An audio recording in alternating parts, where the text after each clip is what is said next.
star of Strictly Hollyoaks and the Bill, Ali Bastian's here with her dog Molly on why her mission to continue her aunt's legacy means more than the bright lights of showbiz ever will. Now, I was proud of my performance on Strictly, lasting a respectable 4 weeks, but that's nothing compared to my next guest. She holds not one, but 2 records for her dances of the Viennese waltz and the American smooth. Now, I think that's an American smooth, yes. I think that's American smooth, yes. It scored her top marks, those dances, and of course, she also severely bruised the bones of her foot as well in training, but she put that to one side and made it all the way to the semi-final. So please welcome a real twinkle-toed trooper. It's Ali Bastian. Thank you. And Molly. And Molly. Yeah, Molly. This is her TV debut. She's 6 months. And what is Molly? Molly is a cross between a King Charles and a poodle. Oh, she's having a lovely time. If she'd known she was going to be on TV this morning, she might have had a bath. I like it. I like the rugged look. I like the just woken up look. And King Charles with a perm. We'll talk about dancing and acting and future projects in a moment, but I know the thing that you're really inspired about is helping to promote the book that Absolutely, yes. Annie wrote. Annie's Cancer Companion. So thank you so much for having me on to talk about this. It honestly means so much to me.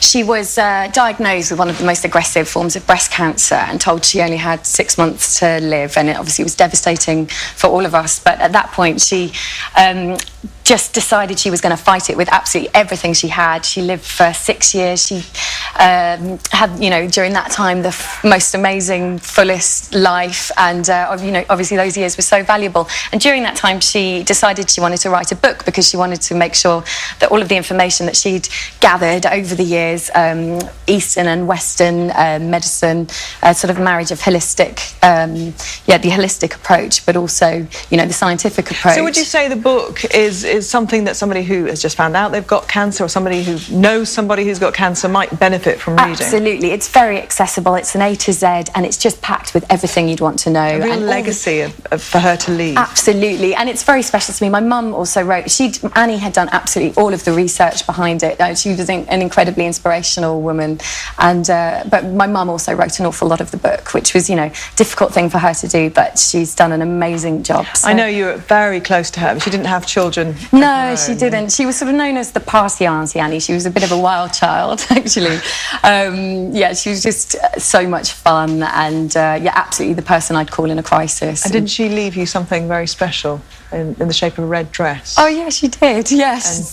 She left me her favourite party dress because she loved to go out, drink a few glasses of champagne. She was the sort of person, we went out skiing one year and she said, oh, you know, have a hot chocolate, have a little bit of rum in that as well. And she just, yes, exactly. Yeah, this will help you sleep, darling. She's the kind of auntie everybody needs. Exactly, yeah. Yes. So obviously, sadly missed, and it must be a real hole in your life. Yes, absolutely, but so nice that we're able to do this, and that, you know, if this book reaches one woman and makes a difference for one person, that's an incredible thing. And we've got amazing science contributors. Dr. Carol Sakura, who's one of the leading voices in oncology, is a massive contributor, and making sure that all the scientific side of things is absolutely up to date. I know your grandmother died of cancer, didn't yes, she did. And you thought that was a kind of a one-off situation. So when your auntie found out she had breast cancer, did the other women in the family then start to feel a little bit more concerned about Absolutely, that perhaps there's a family history of it.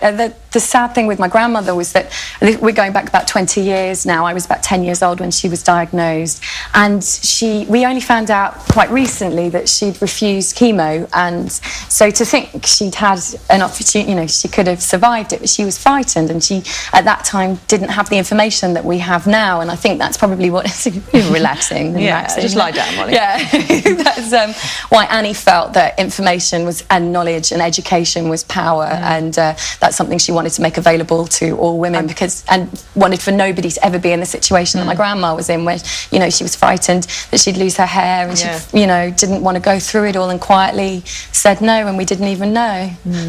I'm sure that she and the rest of your family were incredibly proud of your performance on Strictly. Yeah. And then you, not only did you get those perfect scores and never been beaten for the waltz and this Viennese waltz and the American smooth, but then you went on to perform in the West End. I did. I mean, that was one of the most amazing things to come out of Strictly. As you know, it does give you another string to your bow. It is addictive. I got the bug completely. So I went on to do Burn the Floor, which is actually coming back to the UK in the autumn. Are you going to be in it? I'm not, but I can't wait to see them because they are the most is dancing professionally kind of gone for now then? Never say never. I still do it. I train at Karen Hardy's studio in Chelsea, and you train, so it's quite serious still. So what do you do then? Do you just go and bit of everything. Who do you dance with? I had this lovely teacher, Ian Banham, who dances there, and he's gone on to do Strictly in France actually as a choreographer now.